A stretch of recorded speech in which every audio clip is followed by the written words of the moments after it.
기도하겠습니다.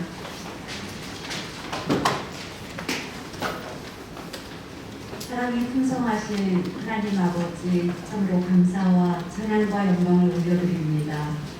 오늘 날이 영하 13도까지 내려간 추운 날씨 가운데도 불구하고 하나님을 사모하는 마음으로, 교회를 사랑하는 마음으로 달려나온 우리 모든 하나님 나라의 백성들을 하나님 기억하여 주시고 큰 은혜를 내려주시옵소서.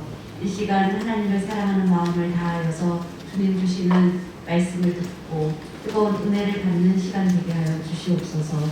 하나님, 추운 날이지만 변함없이 저희가 하나님을 섬기는 일에 충성을 다하는 저희가 될 수 있도록 은혜를 주시고, 전보다 더욱더 말씀에 큰 은혜를 받고 시간마다 또한 잘못된 것을 깨닫게 하시고 회개하게 하시고 날마다 바른 길로 나아갈 수 있도록 도와주시옵소서.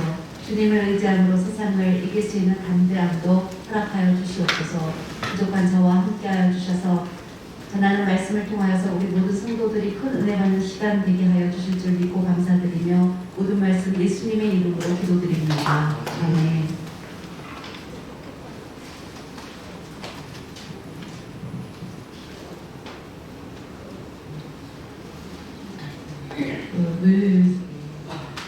수건은 물 없어도 괜찮을 것 같습니다. 날씨가 추워져서. 할렐루야. 2022년 올해 들어서 오늘이 가장 추운 날이라고 합니다. 영하 13도까지 내려가서 너무 춥다. 오늘은 나가기 싫다. 집에서 그냥 예배 드려야겠다 하는 분도 계시겠지만, 날씨가 어떻든지 상관없이 하나님을 사모하는 마음으로 하나님 계신 성전을 사랑하는 마음으로 달려나온 이 모든 성도들에게 하나님의 크신 은혜와 축복이 함께 하시길 예수님의 이름으로 축복합니다.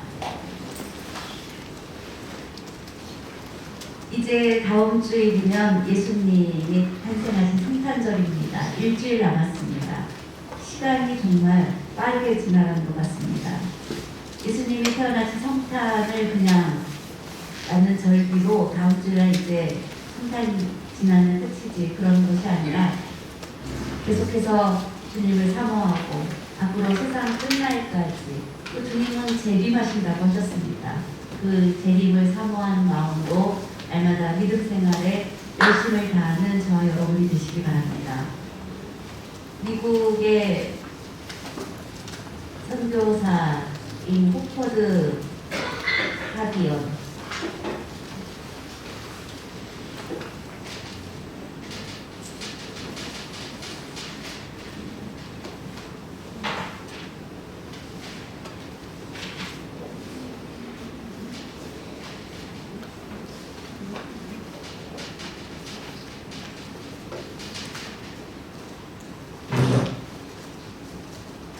호버트 카링턴 선교사님이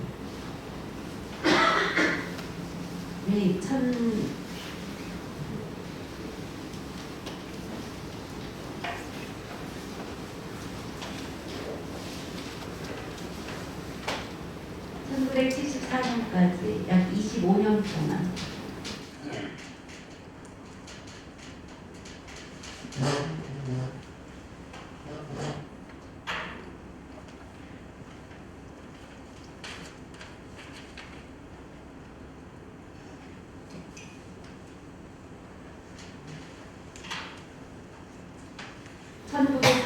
부터 1974년까지 25년 동안 우리나라에 와서 선교를 하셨습니다. 그때 결핵 환자들이 많았는데 그 결핵 환자들을 돕는 호나이 대학교 의대를 졸업하신 의사이기도 했습니다. 자신의 아버지가 운영하는 병원도 가지고 있었습니다.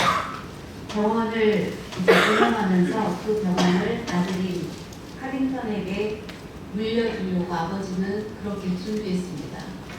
그런데 카딩턴은 의사가 돼서 이제 인턴 과정을 하면서 병원에서 훈련을 받고 있었습니다. 그 훈련을 받다가 하나님의 말씀을 읽는 중에 하나님의 음성을 그가 듣게 되었는데 야고보서 4장 17절 말씀 한번 보겠습니다. 야고보서 4장 17절 말씀입니다.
병원에 인턴 생활을 하는 중에 이제 간호사로 있던 결혼을 하게 되고 선교사로 나가는데 같이 동의를 해서 이제 선교사가 되었고 한국에 오게 되었습니다. 1949년도에 한국에 왔을 때 우리 한국의 상황은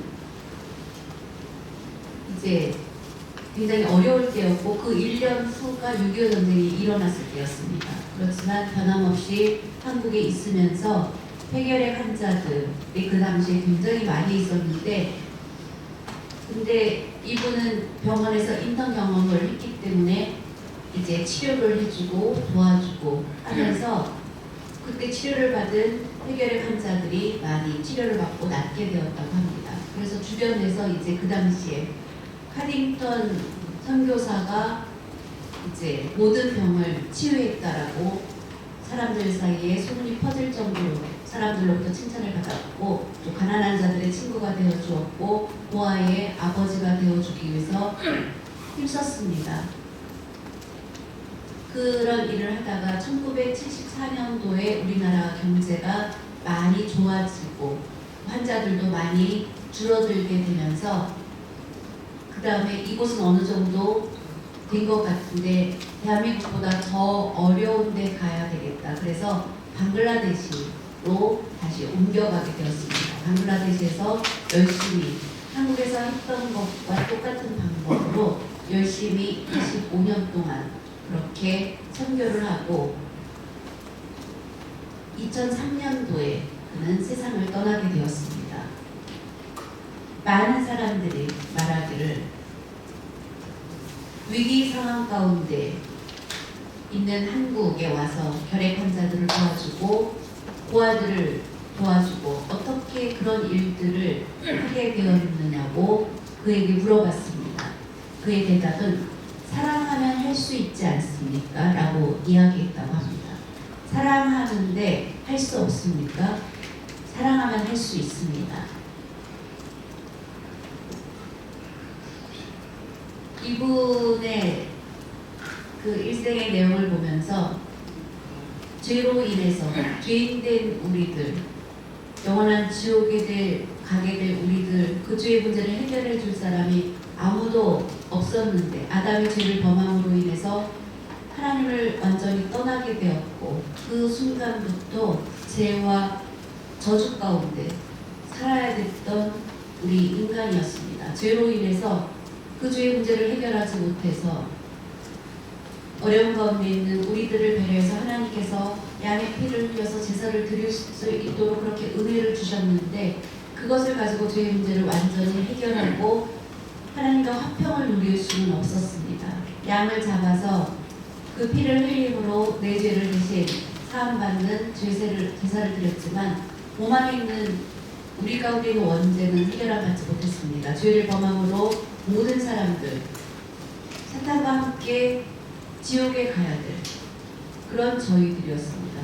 그 사탄의 그 모든 계획들, 그 무서운 계획들을 하나님이 그대로 두지 않으시고 그곳에서 우리를 막아주시기 위해서, 우리를 죄에서 구원해 주시기 위해서 하나님과 동등하신 예수님께서, 아무런 죄가 없으신 거룩하신 그 예수님께서 우리를 위해서 이 세상에 태어나셨습니다. 예수님이 이 땅에 어떻게 오셨습니까? 사람의 몸을 빌려서 이 땅에 태어나셨습니다. 예수님이 이 세상에 오신 것이 얼마나 기쁜 날인지 모릅니다. 그리고 얼마나 감격스러운, 예수님은 어떤 분입니까? 하나님과 동등한 분입니다. 그런 분이 죄악이 가득한 이 세상에 사람의 몸을 입고 오신다는 것은 아무리 마음이 상상해 보아도 생각할 수 없는 감격스러운 일입니다. 이 땅에 오신 예수님을 기쁜 마음으로, 감사한 마음으로 만나는 여러분 되시기 바랍니다. 우리를 죄 가운데서 구원하시기 위해서 오신 것은 바로 어떤 마음이 있으셨기 때문에 가능한 것입니까? 바로 사랑이 있었기 때문입니다.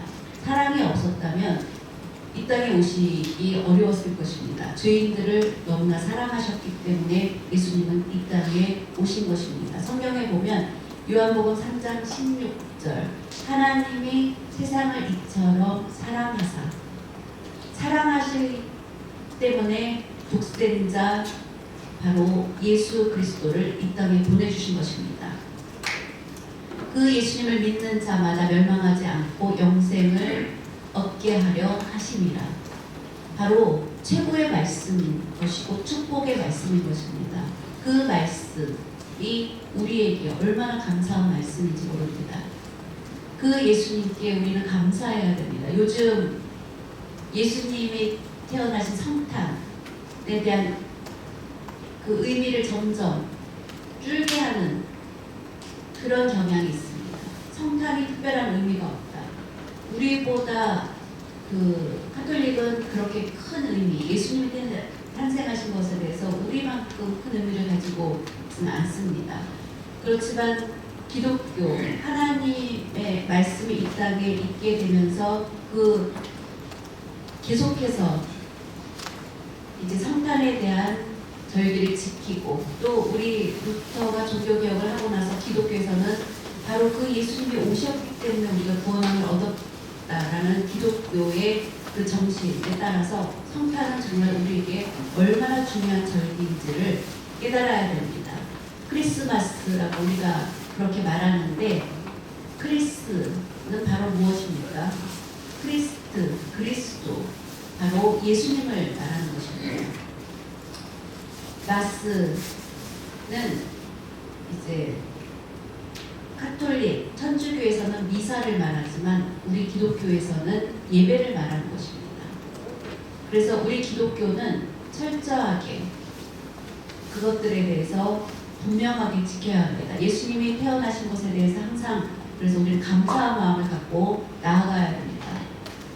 성탄이 없으면 바로 우리가 존재하는 의미가 없게 되는 것입니다. 왜냐하면 죄에서 구원함을 얻을 수 없기 때문입니다. 성탄이 있기 때문에 우리가 죄에서 구원함을 얻을 수 있게 된다는 것을 우리가 분명히 알고 있어야 합니다. 예수님이 이 땅에 오신 것, 우리의 죄를 사하기 위해서 이 땅에 오신 것입니다. 예수님은 섬김을 받기 위해서 오신 것이 아니라 많은 사람들을 죄에서 사함을 받게 하기 위해서 이 땅에 오신 것입니다. 그 일을 위해서 바로 사랑으로 희생하셨고 십자가에 달리셔서 돌아가시게 된 것입니다. 그것이 우리를 향한 최고의 사랑, 위대한 사랑입니다. 세상 어디에도 그만한 사랑은 없는 것입니다. 죄의 문제를 해결해 주셨기 때문에 우리는 예수님을 믿으면 구원함을 얻게 되는 큰 기쁜 소식을 접하게 된 것입니다. 그래서 우리는 기뻐해야 됩니다. 예수님이 이 땅에 오셨기 때문에 가장 그것을 처음에 기뻐하며 전한 사람 중에 한 사람이 세례 요한입니다. 세례 요한은 누가복음 3장 1절에서 6절까지의 말씀을 보면 세례 요한에 대해서 소개해주고 있습니다. 세례 요한은 요단강에서 세례를 베푸는데, 세례를 베풀면서 그 중에 이제 예수님이 그 가운데 오셨습니다. 오시는 예수님을 세례 요한은 보고서 그가 한 말은 무엇입니까? 세상의 죄의 짐을 지고 갈 어린 양이라고 했습니다. 세례 요한이 예수님을 보는 눈은 일반 사람이 보는 눈하고 달랐습니다. 바리새인도 있었지만, 율법학자도 있었지만, 제사장도 있었지만 예수님을 보고 그렇게 알지 못했습니다. 오직 세례 요한만이 그 예수님이 오시는 것을 보고 예수님은 세상의 죄짐을 지고 가실 어린 양이다 라고 예수님을 소개해주고 있는 것을 볼 수 있습니다. 세례 요한은 놀라운 눈을 가지고 있었습니다.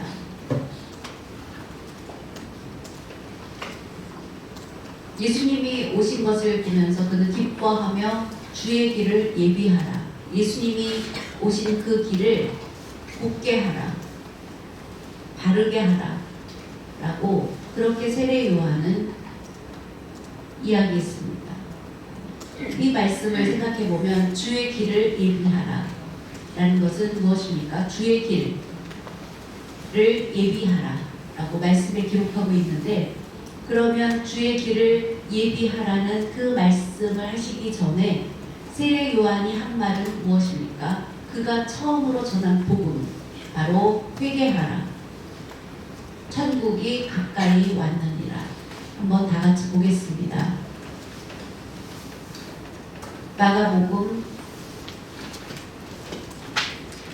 마태복음 3장 2절입니다.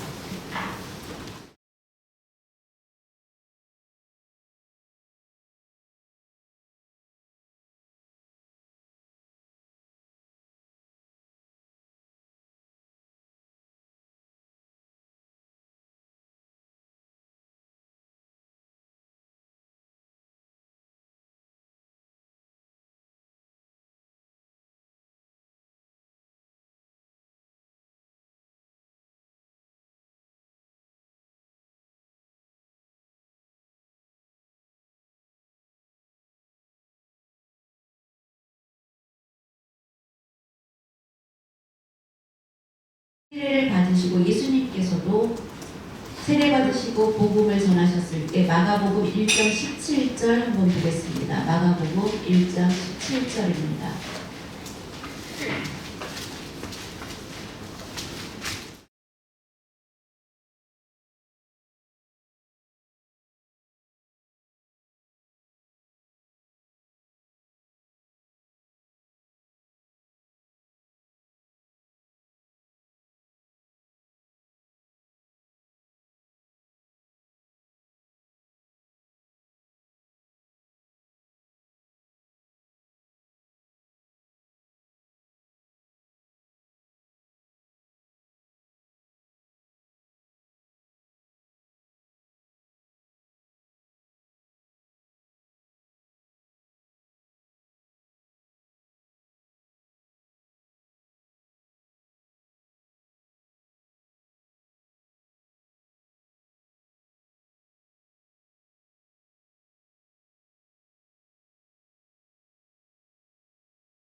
말씀대로 따르지 못했을 때 있었고, 다른 길로 갔을 때 있었을 때 빨리 돌아오라는 것입니다.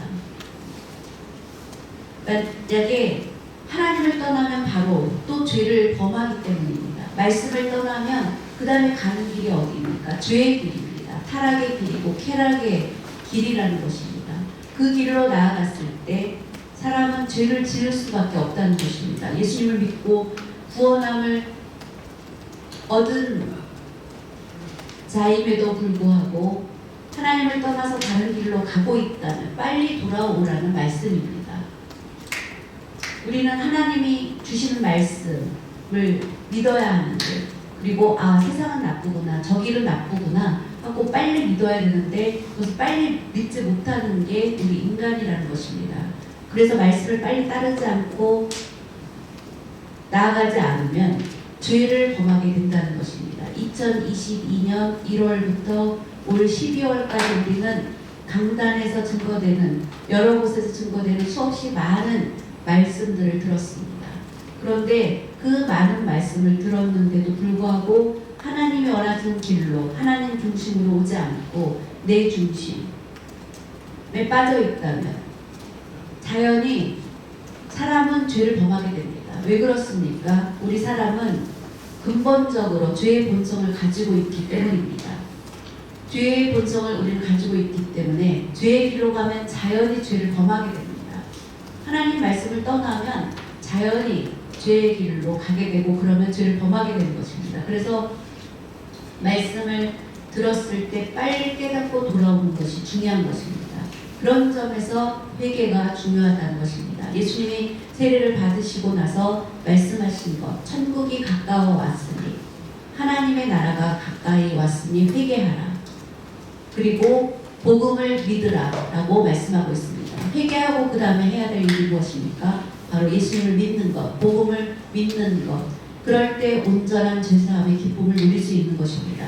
예수님을 믿는 자에게 하나님의 자녀가 되는 권세를 주신다고 했습니다. 어마어마한 권세입니다. 어마어마한 축복인 것입니다. 이 세상에 어떤 재벌,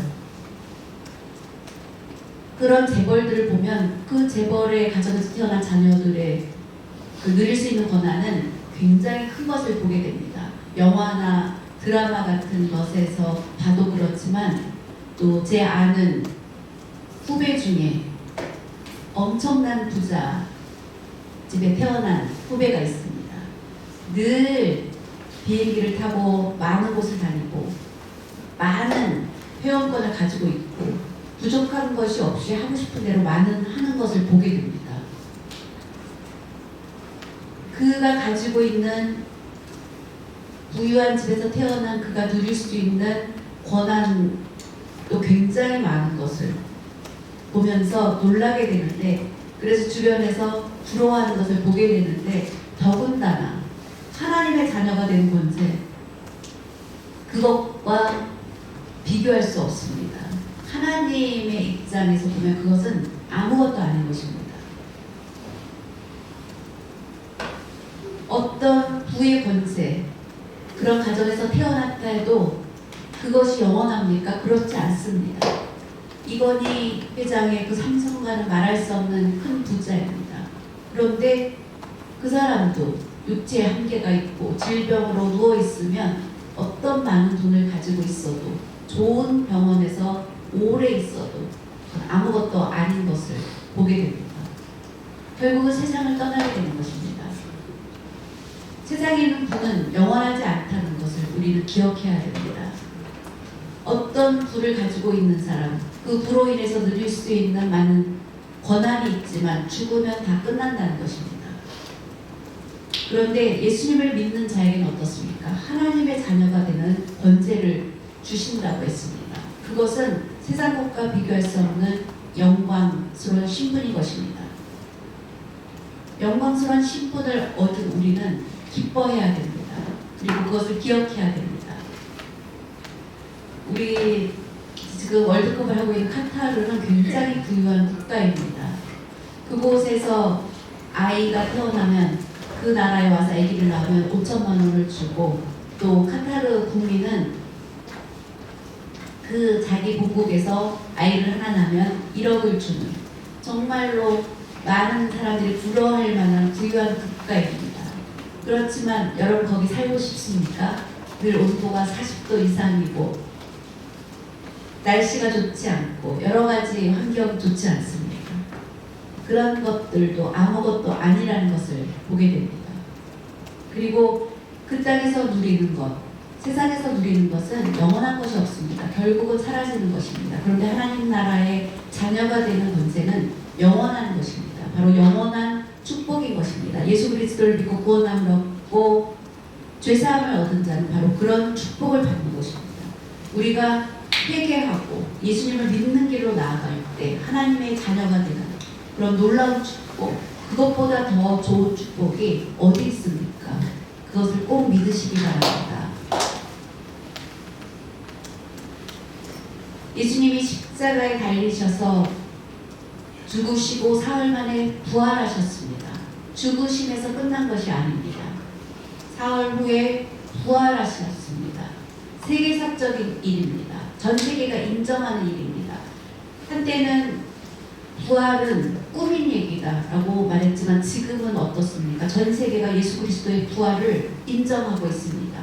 무엇을 보면 알 수 있습니까? 전 세계 어디든지 많은 교회들이 세워진 것을 보면 예수 그리스도의 부활을 다 믿고 있는 것입니다. 예수님이 부활하시지 않았다면 전 세계 교회들은 세워지지 않았을 것입니다.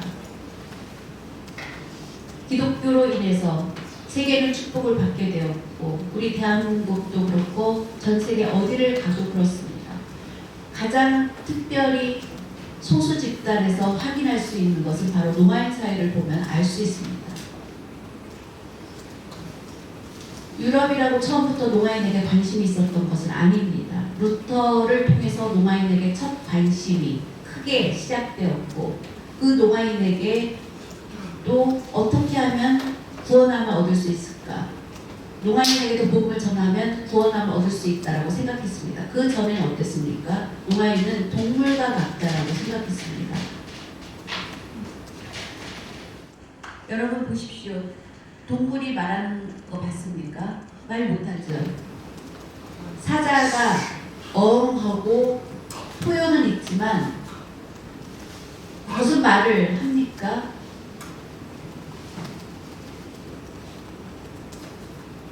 근데 노마인이 말을 못하니까 아 똑같구나, 동물하고 똑같구나라고 생각했습니다. 아리스토텔레스 세계적인 철학자가 그렇게 말했습니다. 아무리 교육을 해도 희망이 없다, 동물과 같은 존재다라고 생각했습니다. 그런 편견이 아리스토텔레스 이후로 유럽에서도 굉장히 심했습니다. 그런데 루터가 노마인에게도 복음을 전하면 역시 종교개혁을 한 사람답게 노마인에게도 예수님을 믿으면 구원함을 얻을 수 있다는 생각을 갖게 되었습니다. 바로 그런 편견 가운데 개혁을 일으켰고 그것을 통해서 그 영향 때문에 프랑스에서 신부님이 처음으로 수화로 노마인에게 교육을 시작했습니다. 그래서 노마인이 수화로 교육을 받고 예수님을 알게 된 것입니다. 얼마나 놀라운 일입니까? 예수님 때문에 바로 노인들에게 교육의 기회가 생기게 된 것입니다. 우리나라도 마찬가지입니다. 평양의 농맹학교가 바로 정부에서 세워진 교육기관이 아닙니다. 일제시대 때 우리 정부는 아무런 힘도 없었습니다.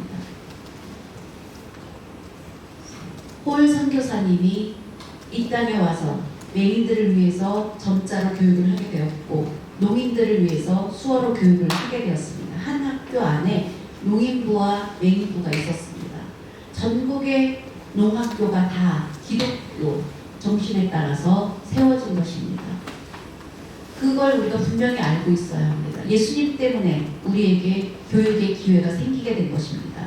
그리고 그 예수님이 부활하심으로 인해서 그것이 분명히 증거됨으로 인해서 복음이 전파되고 병원과 학교가 세워지게 된 것입니다. 그런데 그 말씀으로 인해서 우리가 회개하고 주의 길로 돌아오게 되면 길이 열리는 것입니다. 회개하고 주님 앞으로 돌아올 때 길이 열리는 것입니다. 예수님을 믿지 않는 것이 죄라고 했습니다. 성경에 보면 얼마나 놀라운 일인지 모릅니다.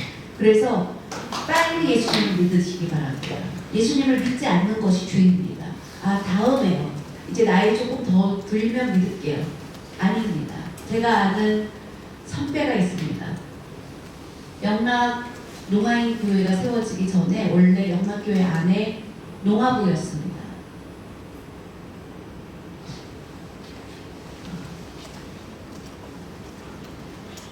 농아부로 시작됐다가 선교부, 농인들이 모이기 시작했다가 선교부로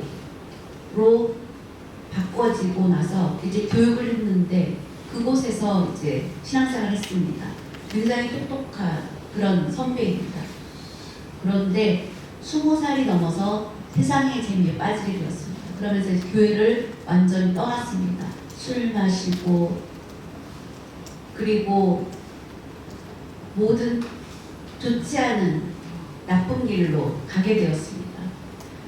결혼하고 또 이혼하고 또 결혼하고 이혼하고 4번이나 결혼을 했습니다. 지금 이제 80이 넘었습니다. 다시 교회로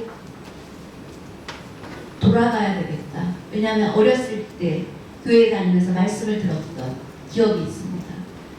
근데 이제 담배도 또 피고 아직 담배를 끊지 못합니다. 다시 교회로 돌아와서 이제 다 늙어서 교회로 돌아왔는데 세상에 너무 오랫동안 빠져 있었기 때문에 그것을 씻어내기가, 그것을 끊어내기가 쉽지 않은 것을 보았습니다. 참으로 안타까운 일입니다. 80대에서 이제 하나님 영광을 위해서 일할 수 있습니까? 육체의 한계를 갖고 있기 때문에 몸이 약해서 할 수가 없습니다. 그리고 너무 오랫동안 피웠기 때문에 담배도 끊지 못하니까 더 몸도 안 좋아지는, 이렇게 보면 아, 참 안 됐다는 생각이 들게 됩니다. 그래서 청년 때, 젊었을 때부터 신앙생활 열심히 하는 그런 인생을 보낼 때 멋있는 노후를 맞이할 수 있습니다. 그 하나님을 믿는 길로 흔들리지 않게 나아갈 때 형통한 길로 나아간다는 것을 분명히 믿으시기 바랍니다. 회개하고 주의 길로 돌아오는 게 중요합니다. 믿음에서 떠났던 거 빨리 회개하고 빨리 돌아와야 됩니다. 돌아오는 게 중요합니다. 말씀을 들으면서 아 맞아 아멘은 하는데 발걸음이 옮겨지지 않습니까? 빨리 돌아와야 됩니다. 하나님 앞으로 다시 돌아와서 말씀을 붙잡고 이제 주님 길로 나아가겠습니다 했을 때 그것이 참 회개입니다. 그렇게 된다면 2023년 길은 하나님이 분명히 열어주실 줄로 믿습니다. 그것을 꼭 믿으시기 바랍니다. 그래서 우리는 미리미리 준비해야 됩니다. 지난 날을 되돌아보면서 그 길을 가니까 어려움을 내가 겪었었지, 다시는 가면 안 되겠다 하고 돌아올 때 그 모습을 하나님 보시고 기뻐하십니다. 5절, 오늘 본문 말씀 누가복음 3장 5절 한번 다 같이 보겠습니다. 누가복음 3장 5절 말씀입니다.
다는 것입니다. 여러분, 세상에 거짓된 겸손 많습니다.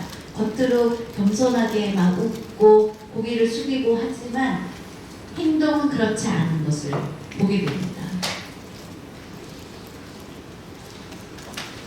그래서 우리는 거짓된 겸손에서도 떠나야 합니다. 참 겸손이 있어야 된다는 것입니다.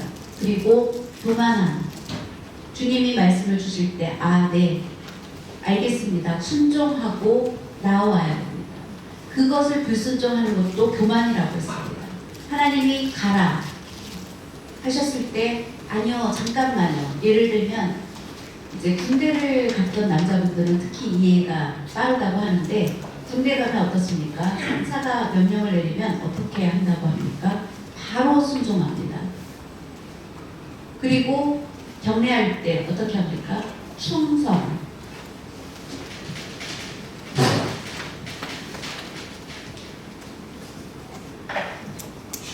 충성하고 경례를 합니다. 그러면 충성이라는 것은 무슨 의미입니까? 절대 순종입니다.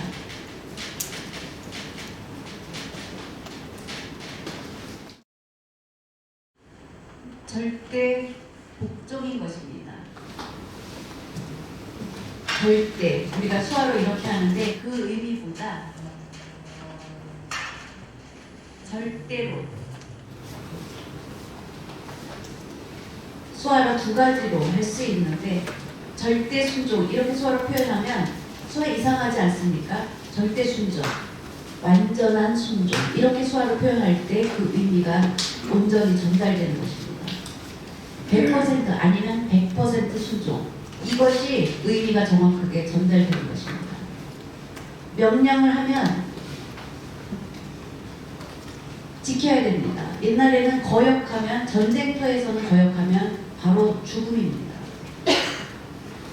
자기 마음대로, 예를 들면 전쟁이 일어났을 때 100% 순종해야 되는데 따르지 않으면 전쟁에서 이길 수 없습니다.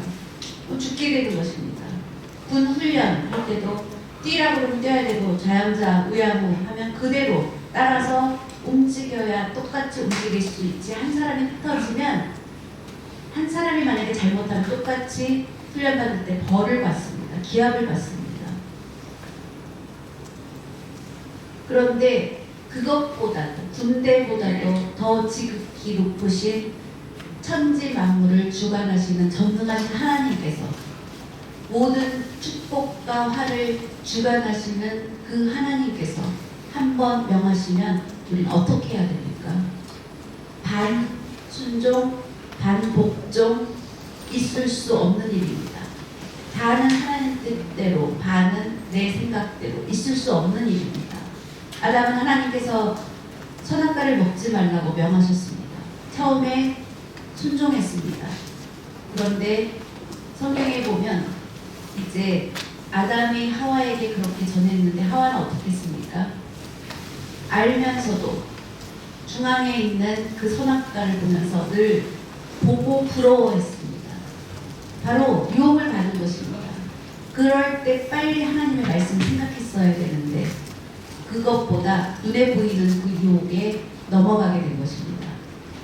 하나님의 말씀을 떠나는 순간 그것이 바로 죄악 길로 가는 것입니다. 그래서 하나님 말씀을 주실 때 완전한 순종, 그것이 곧 겸손이라고 했습니다. 네 하고 대답하는 것, 그것이 겸손의 기본인 것입니다. 우리 명성교회를 보면 다른 교회와 비교했을 때 놀라운 점은 정말로 순종을 잘하는 교회인 것이 저는 보면 늘 놀랍습니다. 그래서 명성교회는 위대한 세계적인 교회로 부흥할 수 있었습니다. 사랑하는 여러분, 우리가 하나님 앞에 교만한 생각을 버려야 합니다. 하나님 앞에서는 내가 어떤 상황이 있어도 교만하면 안 됩니다. 내가 지식이 아무리 많아도 하나님 앞에서는 교만하면 안 되고, 내가 아는 것이 아무리 많아도 하나님의 눈으로 보면 티끌보다 더 적은 것이기 때문에 우리 큰 소리 칠 수 없습니다. 슈바이처 박사를 보면 그는 훌륭한 사람입니다. 독일의 박사 학위를 4개나 가지고 있습니다. 신학 박사, 의학 박사, 예술 박사, 또 명예 박사까지 합치면 28개가 넘는 38개인가 이렇게 어마어마하게 많이 가지고 있는, 그리고 독일은 강대국입니다. 그런 그는 늘 하나님 앞에 겸손했습니다. 늘 기도했습니다. 한국의 선교사를 가고 싶은 생각도 했었다고 합니다. 그런데 한국보다 더 어려운 아프리카, 그리고 식인종들이 있는 그 지역이었습니다. 그런 미개한 국가였습니다. 지금 2022년 아프리카는 옛날과 비교해서 많이 발전했지만 그래도 아직 어려운 지역입니다. 슈바이처 박사 시대 때 아프리카는 말할 수 없이 미개한 국가였는데 그곳에 가서 선교하고 치료해주고 하나님 말씀에 이해하고 순종하고 이름도 나타나지 않는 곳에 가서 선교했습니다. 우리 사람들은 보통 다 내 이름이 밝혀지기를 원합니다. 내 이름 감춰진 대로 봉사하고 섬기는 사람 숫자는 극소수입니다. 우리가 이 땅에 사는 동안 사람이 주는 칭찬은 아무것도 아닌 것을 깨닫고 늘 하나님 앞에 겸손하는 저와 여러분 되시기 바랍니다. 하나님은 이 땅에 가장 낮은 곳에 예수님은 오셨습니다. 말구유에서 태어나셨습니다. 그런데 한순간도 교만하신 적이 없으셨습니다. 그 냄새나는 말구유, 그리고 소똥, 말똥이 있는 그 냄새나는 그 말구유, 마구간, 그 말이 먹이를 먹는 그 더러운 마구간에서 물론 그걸 좀 이렇게 씻고 이렇게 천으로 이렇게 깔고 아기를 그곳에 얹으셨겠지만 그런 세상에서 우리보다 더 낮은 곳에 더 이상 낮아질 곳이 없는 그 낮은 곳에서 태어나신 분이 바로 예수님이십니다. 그 예수님을 우리가 배우고 본받아야 됩니다. 우리 사람이기 때문에 한순간에 내가 교만한 마음이 생길 때 있지만 그럴 때 빨리 잘못했구나 깨닫고 돌아와야 됩니다. 왜 그렇습니까? 교만이 멸망의 선봉이라고 했기 때문입니다. 교만한 것이 바로 멸망의 선봉이고 넘어지는 것에 가장 앞서게 하는 것이 교만이라고 했습니다. 그리고 교만은 하나님을 대적하는 것이라고 했습니다. 겸손한 자에게 은혜를 더하여 주신다고 했습니다. 은혜를 더하여 주시는 자가 바로 겸손한 사람입니다. 그 은혜를 받는 우리 모두가 되시기 바랍니다. 이제 우리는 2023년을 준비하는 가운데 있습니다. 그 2023년은 더 놀라운 하나님의 축복이 예비되어 있다는 것을 믿으시기 바랍니다.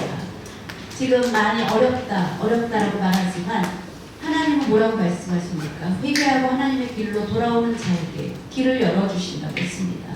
그 말씀대로 믿고 나아가면 하나님이 반드시 길을 열어주십니다. 그것을 꼭 믿고 나아가는 모두가 되시기 바랍니다. 그리고 마지막으로 우리에게 말씀하고 있는 것은 온유하라고 말씀하십니다. 그것이 고든 것입니다. 고든 길을 5절 하반절을 보면 고든 길을 험난한 길을 평탄하게 만든다고 하셨는데 그 고든 길로 갈 수 있는 방법은 바로 온유함입니다. 우리 믿음의 사람은 나쁜 말, 다른 사람 비난하는 말에 흔들리면 안 됩니다. 귀 기울이면 안 됩니다. 저 사람은 뭔가 지금 부족하구나. 그래도 나중에 시간이 지나면 깨달을 수 있을 거야 하면서 온유한 말을 써야 됩니다. 그리고 늘 칭찬의 말을 써야 되고 우리는 격려의 말을 써야 됩니다. 부정적인 말을 쓰는 것이 아니라 늘 긍정적인 말을 쓰고 그것이 바로 온유한 마음을 가진 사람이 쓰는 언어인 것입니다. 사랑하는 여러분, 우리 로마인 사회의 대화를 보면 물론 일반인 사회도 그렇습니다. 그렇지만 또 특별히 일반인 사회를 보면 그 댓글 같은 걸 보면 얼마나 심한 말 쓰는지 모릅니다. 저도 이렇게 보면 싸가지 그건 어떤 때 쓰는 말인지 처음에 로마인들이 또 물어봅니다. 그건 어떤 때 쓰는 말이냐. 그러면서 그 문자를 배워가지고 지화로 막 싸가지 이렇게 씁니다. 그리고 수어를 배운 지 얼마 안 되는 그 사람이 노가인이 많이 쓰는 욕을 수화로 하는 걸 보았습니다. 그거 알고 쓰냐고 물어봤더니 배운 지 얼마 안 돼서 모르면서 쓰는 것을 보았습니다. 그래서 제가 이제 또 수화를 쓰는 사람에게 다시 한번 해보라 그랬더니 아니라고. 그래서 제가 이렇게 개, 애기 이렇게 쓰는 그 수화는 노가인 사회에서 굉장히 나쁜 수화입니다. 기독교인은 그 수화 쓰면 안 됩니다. 라고 그렇게 설명을 해줬습니다. 수어를 배운 지 얼마 안 돼서 모르는 것 같은데 그 수어는 나쁜 수어입니다. 왜냐하면 수어를 오래 쓴 노가인이 그 수어를 보면 굉장히 화낼 수어이기 때문입니다. 마지막으로 말씀을 정리하겠습니다. 제가 대구에서 목회할 때 이제 포항제일교회 농화부가 있습니다. 거기에 이제 여자 집사님인데 굉장히 신앙생활 열심히 하는데 7살짜리 아들이 갑자기 무엇인지 모르게 질병에 걸렸습니다. 근데 포항에서는 치료가 안 돼서 대구에 있는 병원으로 가라고 했습니다. 대구에서 유명한 계명대에 속해 있는 병원이 있습니다. 동산병원이라고 있는데 이제 새벽에 2, 3시 정도에 연락이 왔습니다. 저는 한참 잠을 자고 있는, 왜냐하면 이제 주일 저녁이었나 그래서 피곤한 가운데 전화가 와서 제 아내가 전화를 받았습니다. 저는 이제 전화 연락이 안 되죠. 제 아내가 전화를 받았습니다. 그리고 저를 깨웠습니다. 이름을 말하면서 아냐고 하는 거였습니다. 안다고 했더니 그 아들이 갑자기 심한 질병에 걸렸다는 거였습니다. 전에 얼굴을 봐서 아는 노가인이었습니다. 외면할 수가 없었습니다. 그래서 이제 도착한다고 해서 새벽 3시에 이제 데리고 병원까지 가주고 그리고 기도해주고 안내를 해주고 해주었던 적이 있습니다.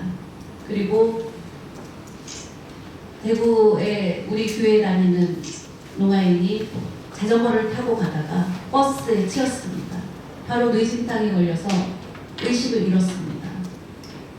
병원에 실려갔습니다. 그 동산병원에 실려갔습니다. 병원에서 이제 연락할 방법이 없으니까 부부가 노가인이었습니다. 그 당시는 휴대폰도 없을 때였고 연락이 안 되는 것, 휴대폰도 없을 때였습니다. 그래서 병원에서도 걱정을 하다가 보니까 그 사람이 조그만 가방에 대구 노가인교회 주보가 있었습니다. 그래서 주보를 보고 저희 집에 연락을 했습니다. 제 아내가 한밤중에 전화를 받았습니다. 그래서 다른데 연락이 안 된다니까 어떻게 합니까?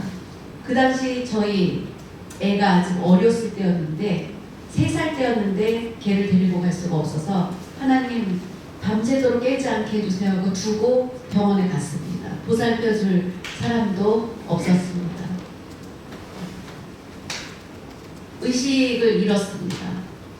그런 상황에서 보호자가 사인을 해야 병원에서 수술을 한다는 거였습니다. 그런데 그걸 기다리면 위험하다는 것입니다. 그러면 그 당시에 보호자가 지방에 있는데 보호자는 누구입니까? 그 아내나 부모님이어야 되는데 연락이 안 되는 거였습니다. 그리고 오는데 시간이 걸렸습니다. 그런데 지금 빨리 응급 수술을 해야 된다는 거였습니다. 그래서 제가 담당 담임 목사인데 제가 사인해도 되겠냐 그랬더니 병원에서 그렇게 해달라고 하는 거였습니다. 마음은 부담스럽지만 하나님께 맡기고 사인을 했습니다. 그리고 더 간절히 기도하게 되었습니다. 그러다가 이제 부인이 밤에 12시 넘어서 왔습니다. 제가 급하게 수술을 해야 되니까 할 수 없이 사인을 했다고 하니까 부인이 울면서 이제 괜찮다고 하고 이제 부모님 전화번호를 알아서 이제 보니까 부모님은 청주에 사는 분이었습니다. 제 아내가 청주로 전화를 해서 부모님한테 연락을 했습니다. 결국 이제 수술을 그 사이에 하게 되었고 수술을 잘 마치게 되었습니다. 하나님 감사합니다. 그리고 빨리 집으로 돌아왔더니 저희 큰애가 그대로 자고 있었습니다. 깨지 않고. 잊지 못할 일입니다. 얼마나 하나님께 감사했는지 모릅니다. 그런 과정 가운데 그 일을 어떻게 할 수 있었습니까? 주님이 저한테 그 사랑의 마음을 주셨기 때문입니다. 우리가 항상 온유한 마음을 가지고 사람을 대하고, 지금 세계는 어떻습니까? 사람들의 마음에 온유함이 없어져 가고 있습니다. 점점 세상은 강팍해져 가고 있고 사람들의 마음이 강해지고 있습니다. 우리의 온유함으로 세상을 온유하게 만들어야 됩니다. 그것이 바로 빛과 소금의 역할을 감당하는 것입니다. 그것을 믿고 그 역할을 잘 감당하는 저와 여러분이 되시기 바랍니다. 사랑의 하나님 아버지 감사드립니다. 오늘 주님 주시는 말씀으로 우리 심령에 깨달음을 주심을 감사드립니다. 우리가 그동안 잘못했던 것 모두 주님의 십자가의 보혈로 깨끗이 씻어주시고 이제 주님의 길로 그대로 나아갈 수 있는 저희 되게 하여 주시옵소서. 이제 성탄을 기다리고 있습니다. 이 땅에 태어나실 주님을 기다리며 2023년을 잘 준비하여 올해 유종의 미를 거둘 수 있는 저희가 되게 하여 주시옵소서. 모든 말씀 예수님의 이름으로 기도드립니다. 아멘.